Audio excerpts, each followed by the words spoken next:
नमस्कार. मी पोलीस निरीक्षक Narayan Pawar, Malshiras police station. Malshiras police station हद्दीतील सर्व नागरिकांना आवाहन करण्यात येत आहे की पोलीस स्टेशनच्या हद्दीमध्ये जे घरफोड्याचे गुन्हे घडतात आणि मोटरसायकलचे गुन्हे घडतात त्याविषयी आपण काय दक्षता घ्यावी याबाबत मी काही सूचना देणार आहे. त्या सूचनेचे सर्व नागरिकांनी पालन करावे आणि त्याबाबत दक्षता घ्यावी. घरफोडी ही शक्यतो बंद घराची घरफोडी होत असते.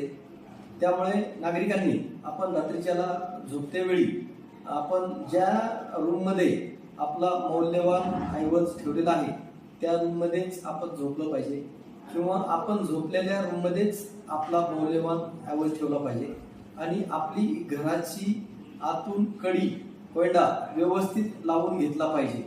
जर कोणी रात्रीच्याला वेळेला काही बाहेरून वाजलं तर खिडकीतून त्याची खात्री केली पाहिजे नेमकी व्यक्ती ती कोण आहे. त्यामुळे असं काही वाजलं तर बाहेरनं वाजल्याच्या नंतर आतून कडी परस्पर उघडू नये.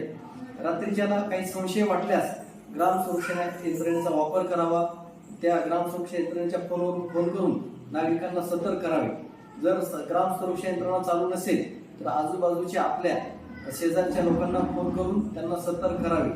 जर कुठे रात्रीच्या वेळेला गुन्हेगार आले असतील अशा वेळेला आपण आजूबाजूच्या वस्तीवर फोन करून सगळ्या लोकांना आणि गावातील इतर लोकांना पण सतर्क करावे. याबाबत पोलीस पाटलांनी काळजी घेणं गरजेचं आहे. पोलीस पाटील, ग्राम सुरक्षा दल आणि पोलीस स्टेशन माळशिरस हे सर्व मिळून रात्रीच्याला रोजची रोज गुन्हे घडू नयेत म्हणून रात्रभर गस्त करतात, पेट्रोलिंग करत आहेत. सर्व पोलीस पाटलाकडे रात्री गस्त करणाऱ्या सर्व पोलिसांचे नंबर असतात. कुठल्याही नागरिकाला, कुठल्याही गावच्या नागरिकाला कधी रात्रीच्याला पोलिसांची मदत पाहिजे असल्यास 112 वर कॉल करू शकता किंवा डायरेक्ट पोलीस अंमलदार किंवा आमच्याशी माझा नंबर वर पण फोन करू शकता.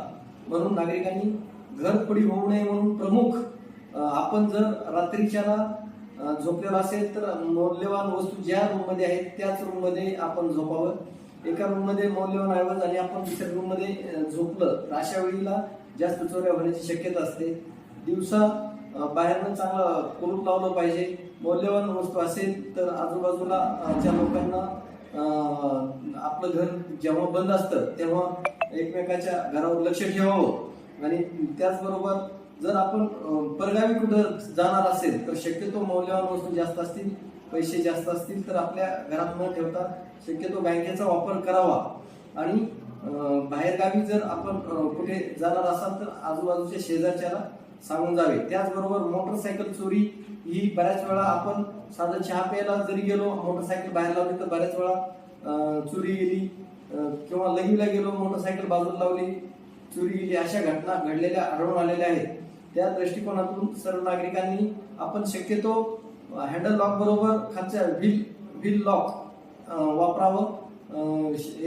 200 ते 300 रुपयात ते लॉक येतं पुढच्या चाकाला, तर ते लॉक लावलं तर अतिशय म्हणजे चांगलं आहे, सुरक्षित आहे.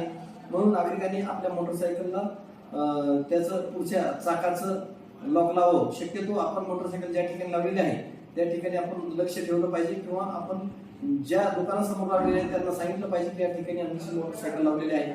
याबाबत दक्षता घेणं गरजेचं आहे. अशा ह्या दोन प्रमुख चोऱ्या जास्त होण्याचं प्रमाण आहे. म्हणून नागरिकांनी या दोन चोऱ्या होऊ नयेत याबाबत दक्षता घ्यावी. त्याचबरोबर जनावर चोरी, अवजार चोरी, इलेक्ट्रिक मोटर चोरी अशा पण घटना काही प्रमाणात घडतात, पण त्या कमी प्रमाणात घडतात. तरी पण शेतकऱ्यांनी आजूबाजूच्या वस्तीवरील लोकांशी संपर्कात राहून रात्रीच्याला दाऱ्यावर किंवा कुठल्याही कामात असेल तर अशा वेळी एकमेकांच्या कॉन्टॅक्ट मध्ये राहावं. आणि आजूबाजूच्या वस्तीवर जर कोणी संशयित कुठं काही फिरताना आढळून आलं तर सर्व लोकांना सतर्क करायला पाहिजे. अशा पद्धतीचं पोलिसाबरोबर नागरिकांनीही चोऱ्या होऊ नयेत म्हणून दक्ष राहावं असे माझं आवाहन आहे. पोलीस आपल्या बरोबर सदैव आहेतच. पोलिसांना आपण सहकार्य करावं हे मी आवाहन करतो. जय हिंद.